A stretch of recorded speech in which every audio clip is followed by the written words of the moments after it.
Partial fractions and integration, pretty quick one. 5 questions on the assignment. You shouldn't have a problem with this one.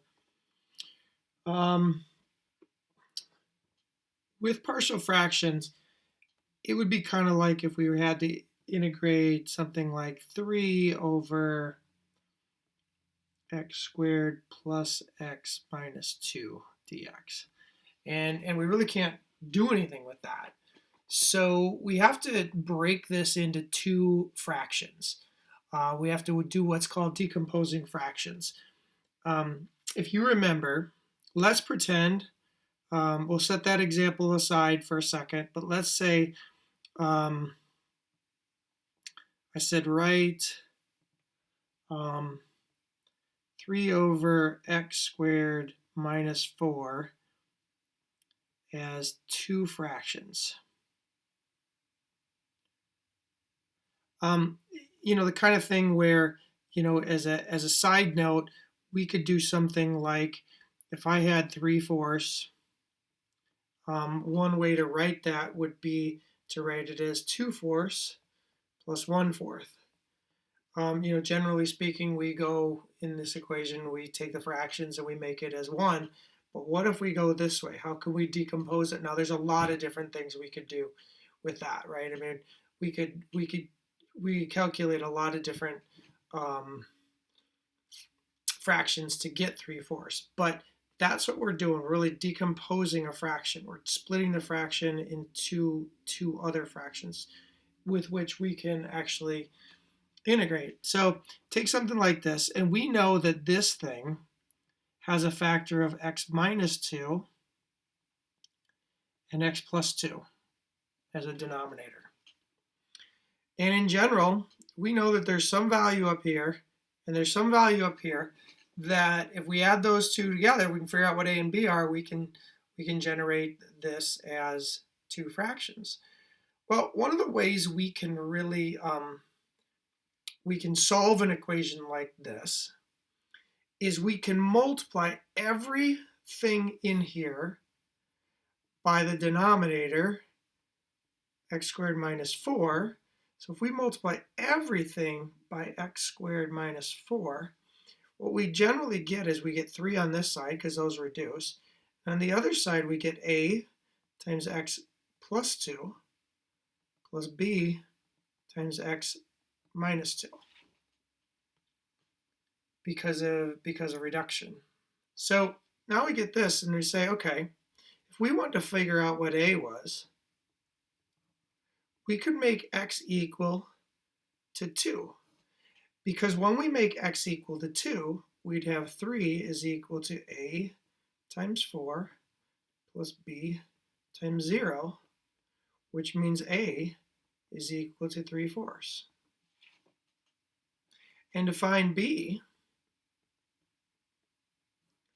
we could make x equal to -2. And then to figure out b, we'd say, okay, well, 3 is equal to a times 0 now, plus b times -4, or in this case, b is equal to -3/4. So in the end, we could rewrite this original fraction, 3 over x squared minus 4, is equal to 3/4 over x minus 2 plus -3/4 over x plus 2. And in the end, that's just one way. I mean, certainly we could simplify that a little bit, but in general, that's how we could generate those 2. Now, let's go back to our original example. Let's take this example right back here and talk about what we would do if we had something like that. Well, we could do that. So let me go down here and rewrite it.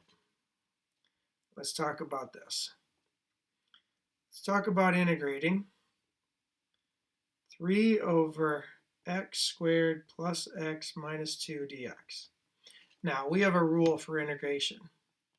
We have a rule for integration that the integral of 1 over u du is equal to the natural log of u plus c. That's our rule that we're going to end up using. And we use it multiple times, but that's our rule that we're going to end up using. So what we really need to do is we need to figure out a way to rewrite this fraction. So let's work with this for a second. Let's think of 3 over x squared plus x minus 2 can be written as a sum of its denominator factors, which are x plus 2 and x minus 1, because that's their factors. So just like we did on the last one, if we multiply both sides by that least common denominator, we'd end up with 3 here. This would be a times the factor x minus 1 plus b times the factor x plus 2. Now, to find a, we can find a as long as we make x equal to -2, because the b value is going to drop out, and we'll end up with a is equal to -2 minus 1, or a is equal to, so -3a is equal to 3. A has got to be -1. To find b, make x equal to 1.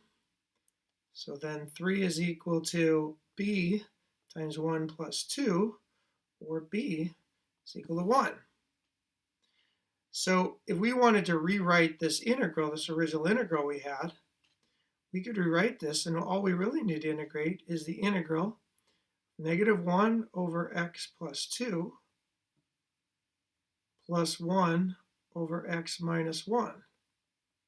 Well, that is considerably easier to integrate, because the -1 goes along.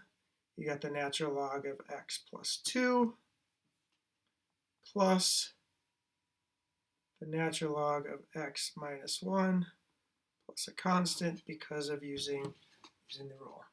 Hopefully that helps. See you next time.